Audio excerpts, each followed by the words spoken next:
নমস্কার বন্ধুরা, আজকে আমি রাষ্ট্র ও সরকারের মধ্যে পার্থক্য আলোচনা করব।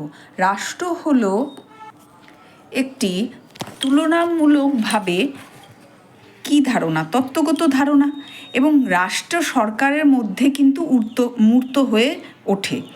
এবার সাধারণভাবে তাই রাষ্ট্র বলতে আমরা অনেকেই সরকারকে বোঝাই। যেমন যদি আমি বলি ভারতবর্ষ, এবার ভারতবর্ষ বলতেই কিন্তু আমাদের প্রথমেই কিন্তু একজন প্রধানমন্ত্রীর কিন্তু চেহারাটা কিন্তু মনে পড়বে, কিংবা ভারতবাসীর কথা মনে পড়বে। তাই আমরা বলতে পারি যে ভারতের যে জনগণ কিংবা যে কোনো একটা দেশের জনগণ কিংবা তার যে মূর্ত প্রতীক সরকার, সেটার দ্বারাই কিন্তু আমরা কি করতে পারি, রাষ্ট্রকে চিনতে পারি। সাধারণত মানুষ রাষ্ট্র ও সরকার শব্দ দুই একই অর্থে ব্যবহার করেন। এমনকি ইংরেজ দার্শনিক হবস ধারণা অনুসারে তিনি বলেছিলেন যে এই রাষ্ট্র ও সরকার এক। ইংল্যান্ডের স্টুয়ার্ট রাজাদের মধ্যে অনেকেই রাষ্ট্র ও সরকারের মধ্যে পার্থক্য সম্পর্কে সচেতন কিন্তু ছিলেন না। সপ্তদশ শতাব্দীর মধ্যভাগে ফ্রান্সের চতুর্দশ লুই কি বলতেন, আমি রাষ্ট্র। স্বৈরতান্ত্রিক সামগ্রিকতাবাদী রাজনৈতিক ব্যবস্থা রাষ্ট্র ও রাষ্ট্রনায়কের মধ্যে কোনো পার্থক্য কিন্তু করা যায় না, কারণ স্বৈরতান্ত্রিক সমাজে কিন্তু রাষ্ট্রের সমস্ত ধারক বাহক এবং চিন্তা চেতনার মধ্যেই কিন্তু নিহিত থাকে সরকার। কিন্তু রাষ্ট্রবিজ্ঞানের তত্ত্বগত আলোচনায় রাষ্ট্র ও সরকার শব্দ দুটি একই অর্থে প্রয়োগ বিভ্রান্তির সৃষ্টি করেছে। রাষ্ট্র ও সরকার এক কিন্তু হতে পারে না। অধ্যাপক গার্নারের মতানুসারে রাষ্ট্র হলো রাজনৈতিকভাবে সংগঠিত ব্যক্তি বা সত্তা, সাধারণ লক্ষ্য পূরণের জন্য সাধারণের প্রয়োজনের জন্য কিন্তু এর সৃষ্টি। আর সরকার কি, রাষ্ট্রের কার্য সম্পাদনের মাধ্যম। তাহলে মানে কি, একজন কারক আর আরেকজন কি ধারক। মানে আমি যদি বলতে পারি রাষ্ট্র হলো একটা ভীতি বা রাষ্ট্রর মধ্যে অবস্থান করা জনগণের মধ্য থেকে, জনগণ যাকে বিচার করে যে এই রাষ্ট্র পরিচালনার জন্য কিংবা কর্ম করার জন্য যাদের দরকার, তারাই হলো সরকার। সরকার রাষ্ট্রের অংশ মাত্র। সরকারের মাধ্যমে রাষ্ট্রের ইচ্ছা ঘোষিত হয়, বাস্তবে কার্যকর হয়, কিন্তু রাষ্ট্র ও সরকার কিন্তু এক নয়।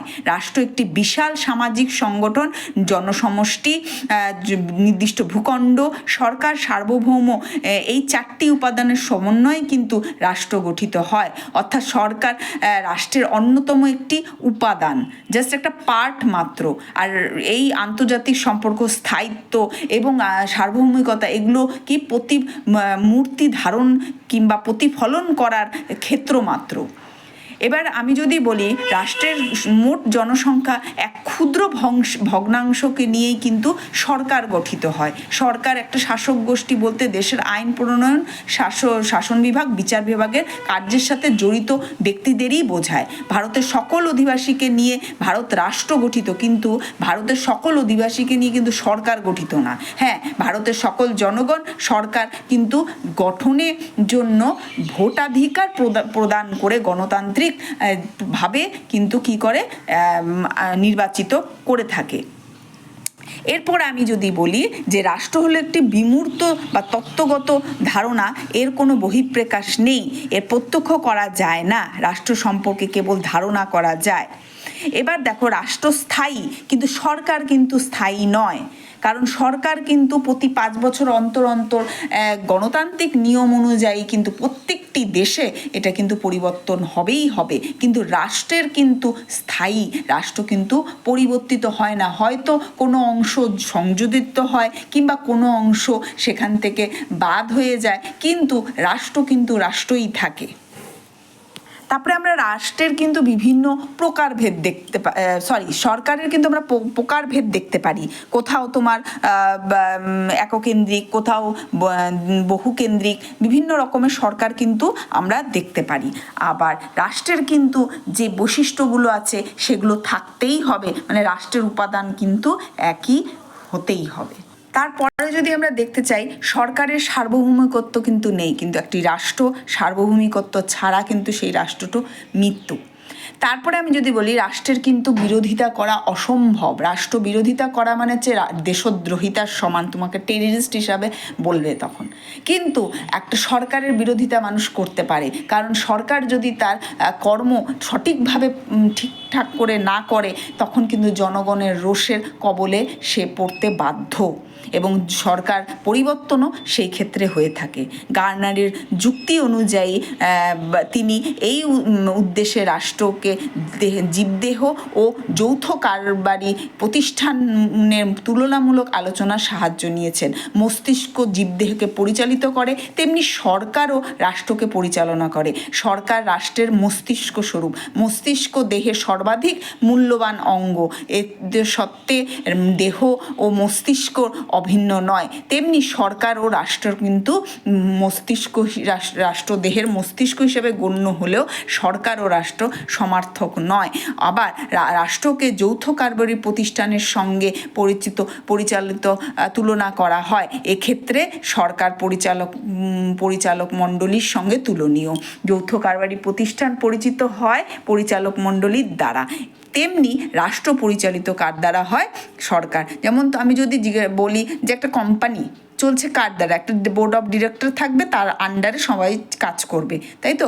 তো সেরকমই আমরা যদি চিন্তা করি যে একটা যৌথ কারবারি, সেখানে যারা পরিচালন করছে তারা হলে গিয়ে সরকার। কিন্তু এইভাবে তুলনা করলে তো চলবে না, কারণ রাষ্ট্র তো রাষ্ট্রই, সেখানে হচ্ছে বহু রাষ্ট্রের একটা মূর্তি ধারণা যে আমাদের সকলের চোখে ম্যাপ যখন আমরা দেখি তখন ফুটে ওঠে, তখন আমরা জানি একটা রাষ্ট্র হলো রাষ্ট্রই, এবং তাকে পরিচালনা, তার সুস্থতা, তার ভালোর কথা লক্ষ্য রেখেই সরকার কিন্তু কাজ করে থাকে।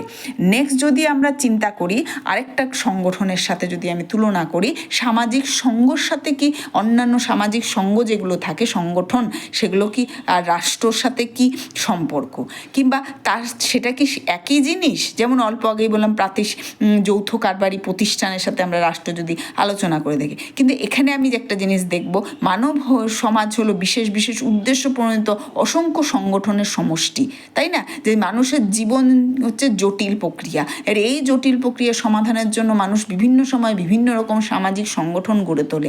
মানুষের সমাজতাত্ত্বিক বোধ এবং মানুষের সঙ্গবদ্ধ একটা প্রবণতা যে থাকে, সেই হিসাবেই কিন্তু সমাজ সংগঠন এগুলো কিন্তু গড়ে ওঠে।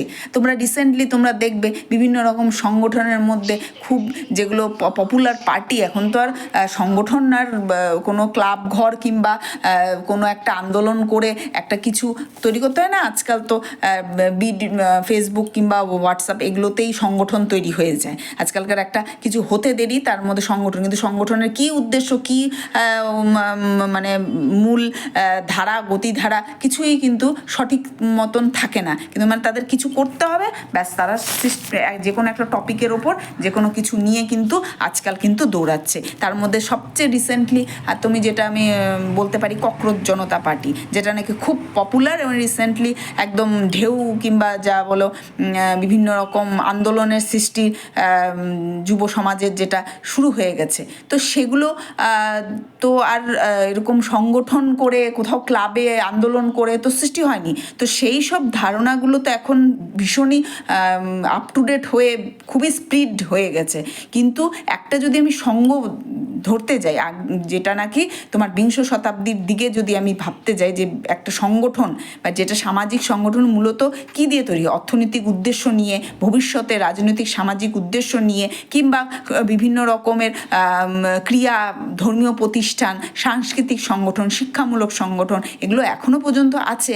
আর এগুলোর দ্বারা কি হয়, যে সেই সংগঠনটার একটা কার্য থাকে, সেই কার্যটা কি হয়, সেটা পরিপূর্ণ করার জন্য বিভিন্ন লোক একসাথে গিয়ে সেই কার্যটা করার জন্য সচেষ্ট হয়, যাতে কর্মটা কি হবে, যে বাস্তবায়িত করার জন্য যে কাজ, সেটা করার জন্য সবাই উদ্যোগী হয়। কেউ কিন্তু এই ফাটকা হাওয়াতে কেউ কিন্তু কাজ করে না, কিন্তু তার শুধু সাপোর্ট করলেই কিন্তু হয় না, কিংবা শুধুমাত্র এই যেমন বিশ্বকাপ ফুটবল হয়ে গেল, সবাই সাপোর্ট করছে, পাগলের মতন দৌড়ে যাচ্ছে, কিন্তু তুমি কি করছো? তুমি তো সেখানে ইনভলভ না, তুমি শুধু একটা লাইক কমেন্ট করে দিচ্ছ, হয়ে গেল তোমার সাপোর্ট, আজকাল যেটা নিউ জেনারেশনের যেটা ট্রেন্ড।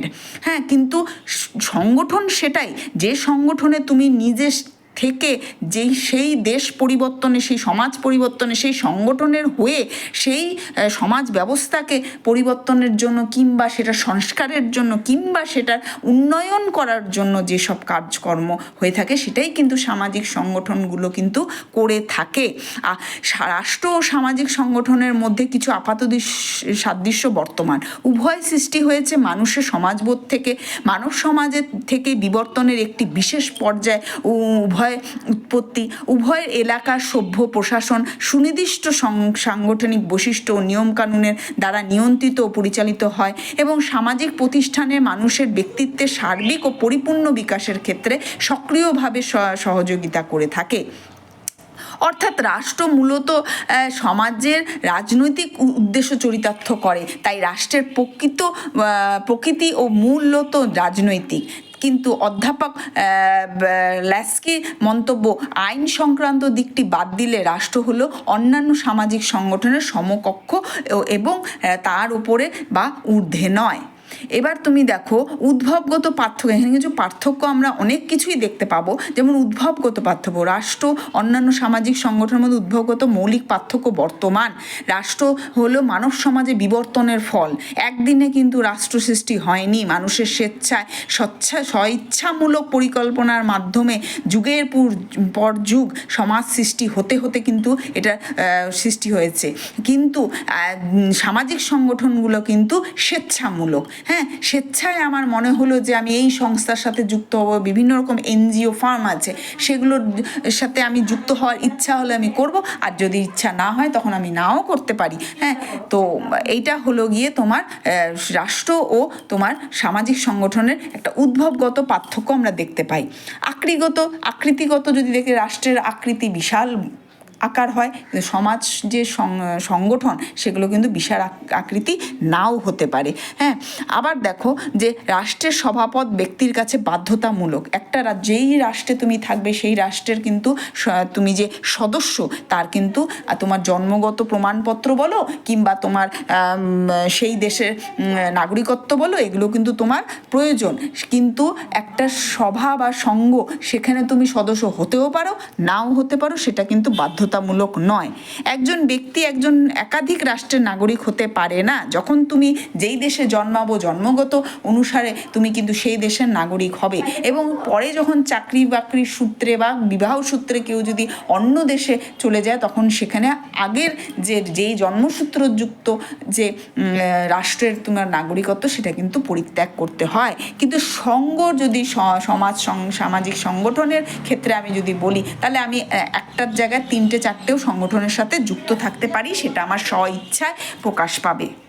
তারপর যদি আমি বলি এখতিয়ারগত পার্থক্য, রাষ্ট্রের একটি নির্দিষ্ট ভৌগোলিক সীমা থাকে। একটি সুনির্দিষ্ট ভৌগোলিক এলাকার মধ্যেই সেই রাষ্ট্র যা যা নির্ণয় করবে, যা যা ডিসিশন নিবে, সেটা কিন্তু সেই সীমানার ভেতরেই আবদ্ধ থাকবে। যেমন কাঁটাতারের বেড়া পার হওয়ার পেছনে যে মানুষটি অবস্থান করেছে তার সাথে এই পারের আর ও পারের কিন্তু এক এখতিয়ারভুক্ত নয়। কিন্তু যদি আমি সংঘ, স্বেচ্ছাসেবী সংঘ কিংবা যে কোনো ত্রাণ দেওয়ার জন্য কিংবা বিভিন্ন রকম সামাজিক সংগঠন এনজিওগুলো থাকে, সেগুলো কিন্তু আমরা দেখেছি যে বিভিন্ন সময় কিন্তু তারা এই যে এখতিয়ার বহির্ভূত কাজ, মানে একটা ভৌগোলিক সীমার বাইরেও কিন্তু তারা কাজ করে থাকে। যেমন আমরা দেখতে পাই red cross society, Ramakrishna mission, Bharat Sevashram, এগুলো কিন্তু সারা পৃথিবী জুড়ে পৃথিবীর প্রয়োজনে যখন মানুষের বিভিন্ন রকমের সামাজিক প্রয়োজন দেখা দেয়, তখন কিন্তু তারা ছুটে বেড়ায়। আবার দেখো স্থায়িত্বের পার্থক্য, একটি সঙ্গ কিন্তু কি হয় যে তোমার আজও থাকতে পারে, আবার দুদিন পরে সেটা বিলুপ্ত হতে পারে, কিংবা সংগঠনের অভাবে কিংবা দলের নেতৃত্বের অভাবে কিন্তু সেটা ধ্বংস হতে পারে। কিন্তু রাষ্ট্র কিন্তু রাষ্ট্র স্থায়িত্ব কিন্তু দীর্ঘস্থায়ী হয়। তারপরে যদি উদ্দেশ্যগত পার্থক্য আমরা দেখতে যাই, তাহলে সংগঠনগুলি কি হয়, নির্দিষ্ট উদ্দেশ্য থাকে। পারি, একটি উদ্দেশ্য নিয়ে আমি করবো। যেমন যারা শিক্ষা প্রচার করে তার শিক্ষা নিয়ে কাজকর্ম করে, যারা সাংস্কৃতিক, যারা খেলাধুলো, এগুলো সংগঠনগুলো আলাদা আলাদা একটা টপিক থাকে। কিন্তু রাষ্ট্রের উদ্দেশ্য কিন্তু ব্যাপক ও বহুমুখী, এবং রাষ্ট্রের যে সার্বজনীন উদ্দেশ্য সেটার উপরে ভিত্তি করে কিন্তু একটা সমাজ ব্যবস্থা, একটা জনজীবন কিন্তু সম্পূর্ণ প্রভাব ফেলে। তারপরে কেবল রাষ্ট্রেরই ক্ষমতা আছে, সার্বভৌম ক্ষমতা, কিন্তু সংগঠনের কিন্তু সার্বভৌম ক্ষমতা নেই। রাষ্ট্র অন্যান্য সংগঠনকে নিয়ন্ত্রণ করে, কিন্তু সংগঠন কিন্তু রাষ্ট্রকে কিন্তু নিয়ন্ত্রণ করতে পারে না। হ্যাঁ, সেই সংগঠনের যে দাবি দেওয়া কিংবা সংগঠনের যে ক্রিয়াকলাপ রাষ্ট্রকে হয়তো নাড়িয়ে দেয়, কিংবা রাষ্ট্রকে হয়তো জাগ্রত করে, কিংবা রাষ্ট্রর যে সেই কর্মটা করা উচিত কিংবা সেই দিকে নজর দেওয়া উচিত সেটাতে সচেতনতা জাগিয়ে ওঠে, কিন্তু সংঘ কিন্তু রাষ্ট্রকে নিয়ন্ত্রণ করতে পারে না।